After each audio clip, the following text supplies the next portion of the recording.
This year, I'm launching a $1 billion business to solve an important problem. But let me back up a little bit. So 7 years ago, I'm sitting in a car reading Tim Ferriss, and I was bit by the entrepreneurial bug. I've worked in retail, I've done administrative work. At the time, I was in construction as a civil engineer, and I've done software engineering. My work has been billable, it's been salaried, it's been hourly, it's had a lot of control, it's had a little control and a lot of autonomy.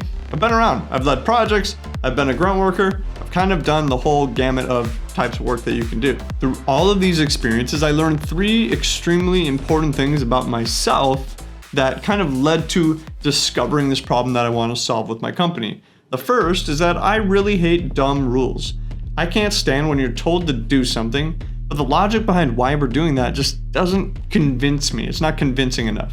You know, things like, we've always done it this way. That phrase annoys the heck out of me. And maybe it's a point of pride for me, but I can't stand being told what to do if there's not a compelling reason to me for why we need to do that. And I saw this pop up time and time again through a lot of different jobs I had where there would be rules or controls or things in place or processes that we had that I just couldn't understand why we had it. And I learned a lot of things about it was convenient for somebody, but it was at the expense of the convenience or the logic of another. The second thing I learned is that every team I was on worked a little bit differently. In retail, you're a pretty independent worker out on the sales floor interacting with customers. In design and construction, teams were fairly independent. You had your specialty. I was a water resources engineer, and most projects I worked on were fairly similar. They followed the same pattern, so there wasn't much reinvention or innovation going on. You kind of just did your own thing. And in a corporate software environment, we've got a lot of different teams internally that are all kind of vying for control and influence over domain and scarce resources. And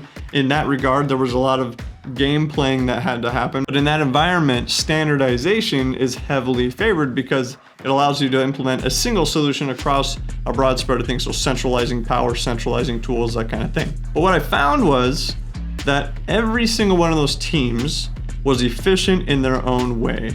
I've worked on a team that was very efficient with just a whiteboard. I've also worked on a team that had a full-blown project management solution in front of them, and that's exactly what worked well because everyone kind of bought into it. But both of those teams were equally effective, but their approach was different. And the third thing I learned about myself is that I didn't want to just do work. I wanted to do work that matters. I hate being relegated to a position or a job that is just kind of there to check a box, or it's there because it's there historically. I want to do work that means something and matters and is actually moving the dial on something that's going to help somebody out. I moved into the tech world because I was interested in code, but once I started doing that, I was not very fulfilling when I didn't have a greater mission that I was trying to contribute to or help to. So just coding for the sake of that wasn't enough for me. So that entrepreneurial bug that bit me 7 years ago sitting in a car reading Tim Ferriss finally had caught up to me last year. Throughout all the ideas, technologies, theories, and teams that I was on, this problem was at the core of every single one of them. And it was this: it is hard to strategically collaborate on meaningful work. And those 3 lessons I brought up are fundamental to understanding how we begin to solve this problem.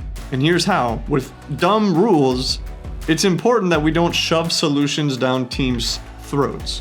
It needs to be possible for them to approach their work with flexibility. So I desire for teams to approach work in the way that fits them best, whether that's lists, emails, chats, whiteboards, Agile, Scrum, whatever it may be. I desire for them to approach their work in a way that fits them best. A lesson that every team is different is important because that's a barrier for collaboration. If we all want to use one tool, but like the team we're working with wants to use a different tool, then it's hard to make sure that strategically we're aligned on the same mission. Therefore, I desire teams to be able to work together on a common strategy, even if the approach is tactically different.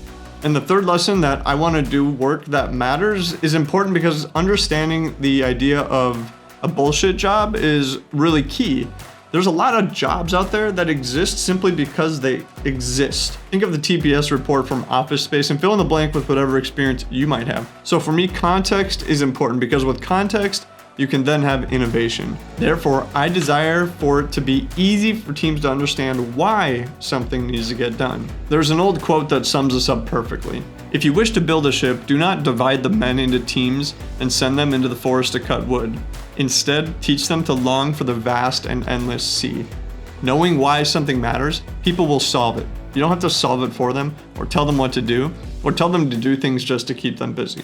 In order to help make it easy for teams to solve this problem, I'm building a digital platform to empower teams to align their effort and their impact. It's easy to think of this as just another issue tracker or to-do list, but that just doesn't do the idea justice, because all of those tools and tasks, as good as they are, they leave out the why. They don't have the context. They're not helping you align your work, especially with other teams, on something that matters, on your strategy and your mission. I'm calling it a collaboration platform because to call it a work management or issue tracker or to-do list just leaves out the rest of the picture. Work is only part of what you do. There's also people and skills and influence and power and initiatives and mission and vision. And there's so much more that goes into what we're doing to make it meaningful than just the issues, just the work, just the tasks that we do. So what I'm trying to do, and if I do it well, is to help teams achieve their mission with clarity. So I'm building the first version of this product now, and it's out there. You can use it. Actually, I use it for everything that I'm doing now to eat my own dog food.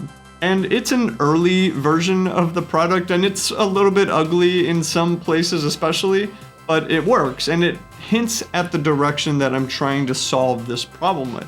So my charge to you is, if any of these frustrations or ideas resonate with you, then consider signing your team up for an account. It's free, and help me shape the future of collaboration. Thanks for watching, and I'll see you in the next video.